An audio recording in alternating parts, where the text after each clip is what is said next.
ನಮಸ್ಕಾರ. ಜೀನಿ ನ್ಯೂಸ್ ವೀಕ್ಷಕರಿಗೆ ಸ್ವಾಗತ. ಎಲ್ಲ ವೀಕ್ಷಕರಿಗೆ ನಮಸ್ಕಾರ. ನಾನು ಸಂಧ್ಯಾ. ಹನಿ ಟ್ರ್ಯಾಪ್ ಮೂಲಕ ಸಹೋದ್ಯೋಗಿ ಕಿಡ್ನಾಪ್, ಹಣಕ್ಕೆ ಬೇಡಿಕೆ, 8 ಮಂದಿ ಪೊಲೀಸರ ವಶಕ್ಕೆ. ಜಮೀನು ಮಾರಾಟ ಮಾಡಿದ ಹಣದ ಆಸೆಗಾಗಿ ಹನಿ ಟ್ರ್ಯಾಪ್ ಮೂಲ ಸಹೋದ್ಯೋಗಿಯನ್ನೇ ಕಿಡ್ನಾಪ್ ಮಾಡಿದ ಘಟನೆ ವಿಜಯಪುರ ಜಿಲ್ಲೆಯಲ್ಲಿ ನಡೆದಿದೆ. ಬರೋಬ್ಬರಿ 12 ಲಕ್ಷ ರೂಪಾಯಿ ಹಣಕ್ಕೆ ಬೇಡಿಕೆ ಇಟ್ಟಿದ್ದ ಅಂತರ ಜಿಲ್ಲಾ ಅಪಹರಣಕಾರರನ್ನು ಪೊಲೀಸರ ಗ್ಯಾಂಗ್ ಹಿಡಿಮುರಿ ಕಟ್ಟುವಲ್ಲಿ ಯಶಸ್ವಿಯಾಗಿದೆ. ವಿಜಯಪುರ ನಗರದ ಕಸ್ತೂರಿ ಕಾಲೋನಿಯ ನಿವಾಸಿ 22 ವರ್ಷದ ಸಾಹಿಲ್ನನ್ನು ಜೂನ್ 18ರಂದು ಕಾಣೆಯಾಗಿದ್ದ.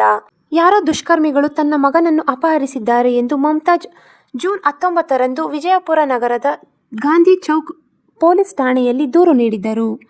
ಇದೇ ದೂರಿನನ್ವಯ ಪೊಲೀಸರು 8 ಮಂದಿಯನ್ನು ಬಂಧಿಸಿ ಪ್ರಕರಣ ಅಂತ್ಯಗೊಳಿಸಿದ್ದಾರೆ.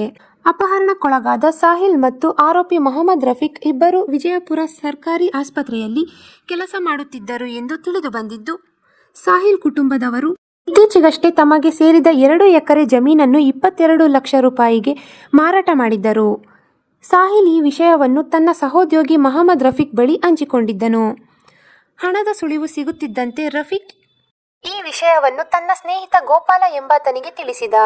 ಬಳಿಕ ಸಾಹಿಲ್ನನ್ನು ಹನಿ ಟ್ರ್ಯಾಪ್ ಮೂಲಕ ಅಪಹರಿಸಿದ್ರು. ಹಣ ವಸೂಲಿ ಮಾಡಲು ಇಬ್ಬರು ಸೇರಿ ಒಳಸಂಚು ರೂಪಿಸಿದ್ದರು. ಆರೋಪಿಗಳು ವಿಜಯಪುರದ ಯುವತಿಯನ್ನು ಸಂಪರ್ಕಿಸಿ ಹನಿ ಟ್ರ್ಯಾಪ್ಗೆ ಒಪ್ಪಿಸಿದ್ರು. ಯುವತಿ ಮೂಲಕ ಸಾಹಿಲ್ ಪರಿಚಯ ಮಾಡಿಸಿ ಸ್ನೇಹ ಬೆಳೆಸಿದ್ರು. ಜೂನ್ 18ರಂದು ರಾತ್ರಿ 8 ಗಂಟೆಗೆ ಸುಮಾರಿಗೆ ಯುವತಿ ಸಾಹಿಲ್ಗೆ ಫೋನ್ ಮಾಡಿ ಸರ್ಕಾರಿ ಆಸ್ಪತ್ರೆ ಹಿಂಭಾಗದ ಖಾಲಿ ಜಾಗಕ್ಕೆ ಬರುವಂತೆ ತಿಳಿಸಿದ್ದಳು. ಆಕೆ ಹೇಳಿದ ಜಾಗಕ್ಕೆ ಸಾಹಿಲ್ ಬರುತ್ತಿದ್ದಂತೆ ಅಲ್ಲಿ ಹೊಂಚು ಹಾಕಿ ಕುಳಿತಿದ್ದ ಗೋಪಾಲ ಮತ್ತು ಆತನ ಗ್ಯಾಂಗ್ ಸಾಹಿಲ್ನನ್ನು ಸ್ಕಾರ್ಪಿಯೋದಲ್ಲಿ ಅಪಹರಿಸಿದ್ರು.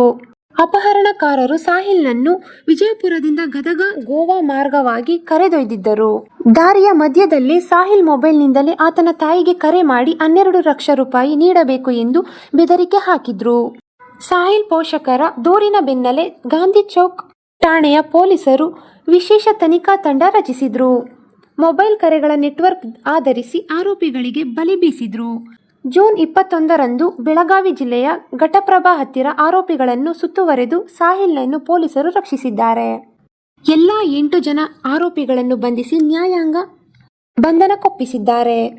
ಬಂಧಿತ ಆರೋಪಿಗಳಿಂದ ಕೃತ್ಯಕ್ಕೆ ಬಳಸಿದ್ದ ಸ್ಕಾರ್ಪಿಯೋ ಹಾಗೂ 7 ಮೊಬೈಲ್ಗಳನ್ನು ಜಪ್ತಿ ಮಾಡಿದ್ದಾರೆ. ಈ ದಿನದ ನಿರಂತರ ಸುದ್ದಿಗಳಿಗಾಗಿ ವೀಕ್ಷಿಸುತ್ತಿರಿ ಜೀನಿ ನ್ಯೂಸ್. ನಮಸ್ಕಾರ.